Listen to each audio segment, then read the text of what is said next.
ఇచ్చావు, కన్నీటిని నాట్యముగా మార్చావు.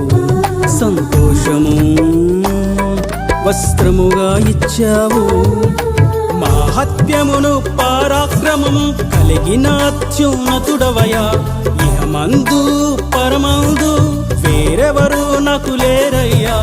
మాహాత్మ్యమును పరాక్రమము కలిగిన అత్యున్నతుడవయా.